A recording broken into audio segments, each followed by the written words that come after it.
Peace. This is Brother Mike X Speaks. Welcome. Tonight we're going to talk about the issue of gun violence. A couple of weeks ago we shot a clip that, talked about, what about us? A few weeks ago, you had the unfortunate incident in Newtown, Connecticut, where a young guy walked into first he killed his mother, and then he walked into a elementary school and killed a bunch of people. And it's been all over the newspapers. It's been all over the media. The president is forming a special, initiative to, come with stronger gun laws, and a lot of energy has been created by this unfortunate incident. And I say again, like I said on that clip. These words are in no way said to express any lack of compassion whatsoever for what happened in Newtown, Connecticut. But just like in that clip, we feel like, not enough attention is being spread to the ongoing plague of gun violence in the black and brown neighborhoods, particularly in the inner city. And there's a lot of loss of life that's ongoing. I don't know why,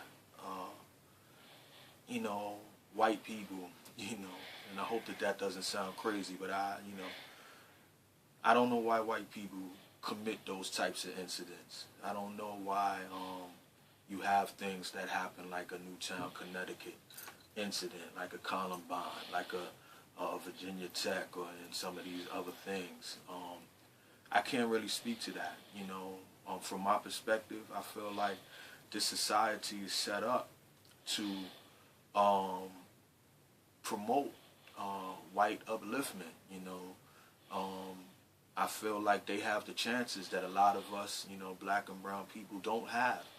And, even this young guy, Adam Lanza, I seen in the coverage in the press, seems like his family was well-to-do, that they were wealthy. And they lived in a suburban community that doesn't have the problems that plague the inner cities, where black and brown people live. And, so I really can't speak too heavily on that. But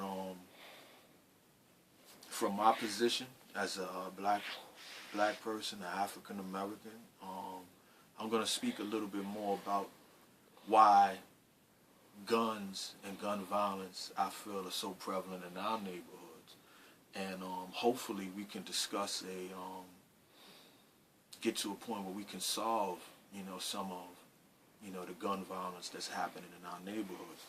A lot of people are talking about, tougher gun laws, cracking down on assault rifles and making it harder for people to get these weapons of war. And I think, that you have to do that. The particular gun that they talked about, a Bushmaster AR-15 assault rifle, these guns that can shoot like 35, 50, 60, 100 bullets in a second, I do think that you need to pay attention to that. You need to make it harder for those things to get on the streets. But that's not even going to be really my issue tonight. Because to be honest with you, I feel like guns are just the instrument that is used at the end of a long process that leads to, extreme anger, extreme hatred, and then violence. The guns is just a tool to exercise that. If you get rid of the guns, then it'll be knives. If you get rid of knives, then it'll be rocks. Those are just the tools, and I'm not saying that you shouldn't try to make it harder for these weapons of war, these tools of death, to be accessible to people. You definitely should work on those laws. But if you just deal with that and you don't deal with the causes that lead up to, people getting those types of tools in their hands and using them, to end life, we're not going to be able to stop it. In the black and brown neighborhoods, with all of the self-hatred that still exists, you know, that was taught to us. We were taught to hate ourselves.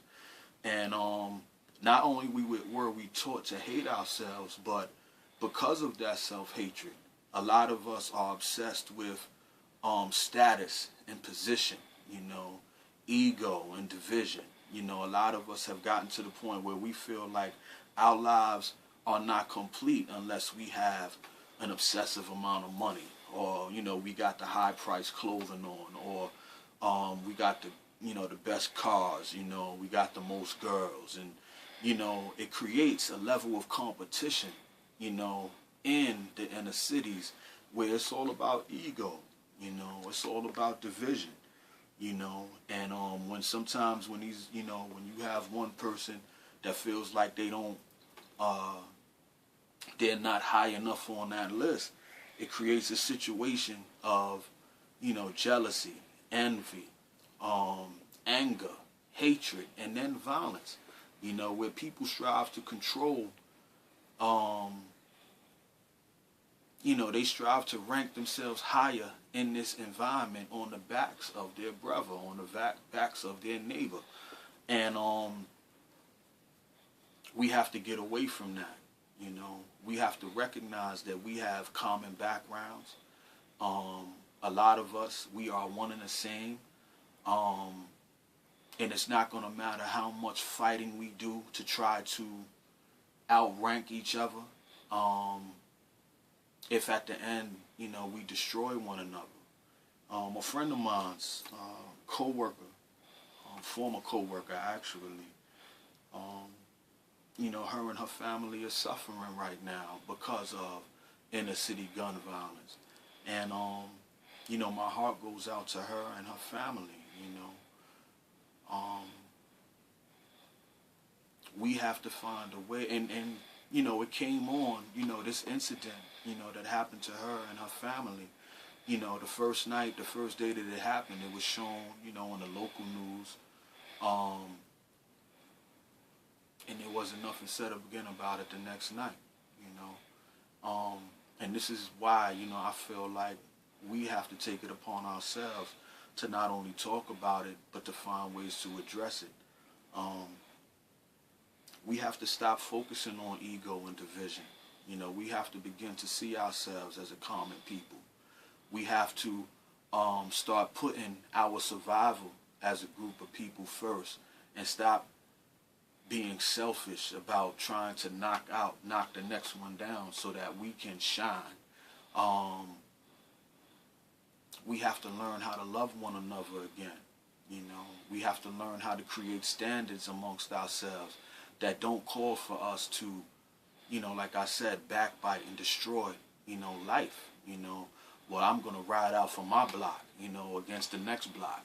Or I'm going to, you know, that person got the fly gear on, so I'm going to go strive to take it. Or I'm going to do this so that I can have, you know, more than that person has. A lot of it all goes back to ego. A lot of it all goes back to division. And, you know, when you start out on that path, like I said, it continues to go on and on and on, from envy to jealousy to anger to hatred, and then violence. And then that's when the guns come in. You see what I'm saying? So that's why I was saying it's not the guns per se when it comes to the black and brown neighborhoods. It's that cycle of division. It's that cycle of ego. It's that cycle that creates jealousy and envy and anger and hatred, you know, that leads up to the guns. And like I said, if you just focus on the tool that's used to exercise the anger and hatred, it still doesn't wipe away the hatred. So one, you know, I was talking about this with a coworker of mine, and they were saying, okay, so what's the solution? That's the hard part. The hard part, because a lot, you know, I'm saying this to you, but it's on you to accept it or reject it. You know, some people might be listening to the words that I'm speaking, and they might accept it. And then they may say, make a conscious decision, hopefully, to say, well, I agree with that. I'm going to focus on me. I'm going to focus on striving to invite more love in my life and more tolerance in my life. And I'm going to try to stop living a life that's based on ego and division and stepping on the next person's neck and then getting, you know, that process that might lead to anger, you know, and hatred and then violence. You know, hopefully someone listening to this will take it upon themselves to begin to do that internal cleansing that's needed to move away from the division that has been rooted in our community for so long. But then there may be other people who, for whatever reasons, they're not able to begin that. You know, they may choose not to begin that internal process. Oh, I don't care what you're saying, Mike. I'm just gonna go for mine, with, you know, and do what I want to do. And you know, that's what makes this thing so hard. You know, to administer the cures. We need pastors and reverends and imams and, you know, people, you know, the faith-based people coming out of the churches and mosques and temples. We need them to come back out and to begin to speak about the need for love. We need for individuals, even if you're not connected to a church, you know, to say enough is enough. And it's not cool for me to engage in this ego and this division anymore. You know, so we're going to speak more on this. We're going to speak more on this. But, like I said in the other segment, the death and the violence that's increasing in volume in the black and brown inner city neighborhoods, it needs to be addressed.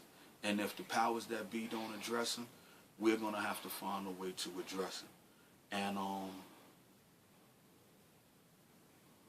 you know, that's the only way it's going to stop. So, you know, I thank you for listening to me. And, you know, give me your thoughts and your critiques. I'm waiting to hear from you. You know, there's been a few brothers and sisters who've been connecting with me on this YouTube channel and leaving their comments, and I very much appreciate it. And I feel like if we can join together, we can make this a fruitful dialogue, and then we'll be going in the right direction towards dealing with these issues that I've been bringing up. So, peace.